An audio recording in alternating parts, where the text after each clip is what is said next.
बदतमीज बहू। सभ्यता से भरपूर शास्त्री परिवार की इकलौती बेटी मोहिनी को बचपन में ही पढ़ाई के लिए विदेश भेज देते हैं, जहां से वो सालों बाद ग्रेजुएशन पूरी करके इंडिया वापस आती है, जो अब संस्कार, सभ्यता, संस्कृति जैसी चीजों से कोसों दूर होती है। एक सुबह मोहिनी शॉर्ट ड्रेस पहने, कानों में हेडफोन लगाए जोर जोर से इंग्लिश गाने गाती हुई घर में घूम रही होती है। सुबह सुबह भगवान का नाम लेते हैं, राक्षसों की तरह चिल्लाते नहीं। पाप्स, आपको अच्छे गाने की बिल्कुल समझ नहीं है, so take a chill pill। अरे मोहिनी, पापा से ऐसे बात करते हैं क्या? सारी तमीज भूल गई हो। Oh mom, please, इतनी बड़ी भी कोई बात नहीं हुई, so don't overreact।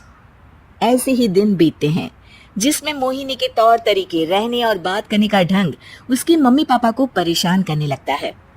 भला कोई मानेगा कि ये मेरी बेटी है? रीति रिवाज और संस्कारों से तो इसका दूर दूर तक कोई नाता नहीं, और अब तो लगता भी नहीं कि कभी होगा। अरे ऐसे कैसे नहीं होगा?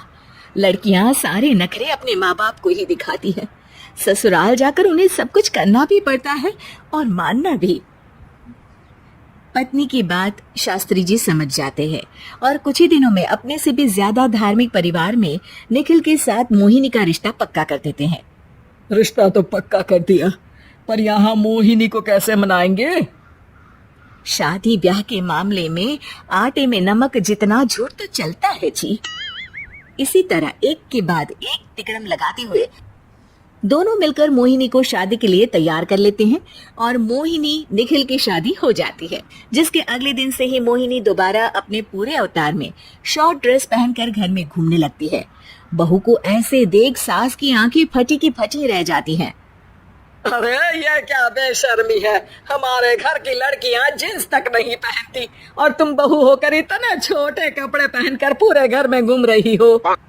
सीरियसली मॉम, प्लीज आप अपनी इस 80 के दशक वाली सोच में मुझे इंक्लूड मत करो। हाय तौबा, एक तो बेशर्मी दिखाती है, ऊपर से सास के साथ जुबान भी लड़ाती है। अरे जल्दी कपड़े बदल कर आ, घर की पहली आरती तुम्हें ही करनी है। इतने देर में निखिल भी वहां आ जाता है। माँ पापा आने वाले हैं, पूजा का सारा सामान तैयार है ना? ये पूजा हमेशा मेरे बॉयफ्रेंड्स के पीछे पड़ी रहती थी और अब हस्बैंड के पीछे भी आ गई। मोहिनी की बातें सुन सास तो अपना सिर पकड़ लेती है, लेकिन निखिल किसी न किसी तरह उसे पूजा के लिए कन्विंस करके कपड़े चेंज करने के लिए भेज देता है, जिस पर पूजा खत्म होने के बाद वो एक बार फिर अपनी शॉर्ट ड्रेस में आ जाती है। बहू, ये क्या तरीका है? संस्कार नाम की कोई चीज है या नहीं? नहीं ससुर जी, संस्कार मेरा दूसरा बॉयफ्रेंड था, अब तो मेरा उससे कोई कांटेक्ट नहीं है। मोहिनी का जवाब सुन के ससुर तो भगवान नाम जपते वहां से चले जाते हैं, लेकिन सास बहू के बीच कहा सुनी फिर शुरू हो जाती है, जिसे इग्नोर करते हुए मोहिनी घर से बाहर चली जाती है और देर रात घर वापस आती है। मोहिनी, मैं जानता हूँ कि तुम विदेश में रही हो और तुम्हें वहीं की आदत है, पर यहाँ चीजें कुछ अलग है। अगर तुम उस हिसाब से कुछ एडजस्ट कर लो तो सबके लिए सही हो जाएगा। I am not in a lecture mood. Good night. अगली सुबह मोहिनी देर से उठकर एक बार फिर उसी तरह सबके सामने आती है, जिस पर उसकी सास कुछ बोले उससे पहले ही मोहिनी की दोस्त मोनिका और रचिल वहां आ जाती है। Oh hi darling, how are you? OMG, we missed you so much. I missed you too darling.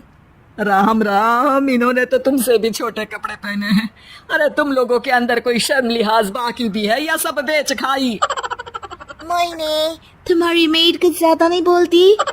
इस पर मोहिनी की दोस्त उसकी सास का मजाक बनाने लगती है, जिसे सुन निखिल उन्हें जवाब देते हुए कड़वे शब्द सुना देता है और वो सुन के वो दोनों तो मुंह बनाए वहां से चली जाती है, लेकिन गुस्से से लाल मोहिनी वहीं खड़ी निखिल को घूरती रहती है। घूर क्या रही हो? तुमसे शादी की ये सोचकर कि विदेश में पढ़ी लिखी हो, घर में कोई पॉजिटिव चेंज लाओगी, अपनी करियर के लिए एम्बिशियस होगी, पर अपने इस बिहेवियर से उस पढ़ाई के साथ साथ अपने मम्मी पापा के नाम को भी डुबो रही हो। अगर तुम्हें ऐसे ही हाल रखना है तो यहाँ रहने की कोई जरूरत नहीं है। निखिल की बातें सुनकर मोहिनी रोते हुए घर छोड़कर अपनी मम्मी पापा के पास वापस आ जाती है। ससुराल में सब कुछ ठीक तो है? वो अपने आप को समझते क्या है? मोहिनी पर चिल्ला रहे हैं? मैं क्यों उसके इशारों पर चलूं? मैं अपनी लाइफ अपने तरीके से जीना चाहती हूँ, और वो ना आप लोगों को मंजूर था और ना ही उन्हें। तुम यहाँ नहीं रह सकती। अपने पापा की बात सुन के मोहिनी हैरान रह जाती है। हाँ, तुमने बिल्कुल सही सुना। अगर तुम्हें अपने इस घमंड, बेशर्मी और बदतमीजी में ही जीना है तो तुम यहाँ भी नहीं रह सकती।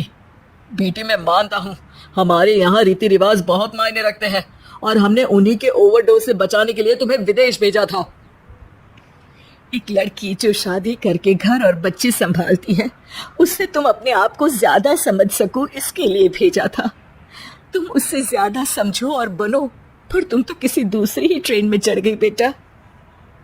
उसके मम्मी पापा बहुत देर तक मोहिनी को सारी बातें समझाते हैं, जिन्हें सुनकर मोहिनी को अपनी गलती का एहसास होता है।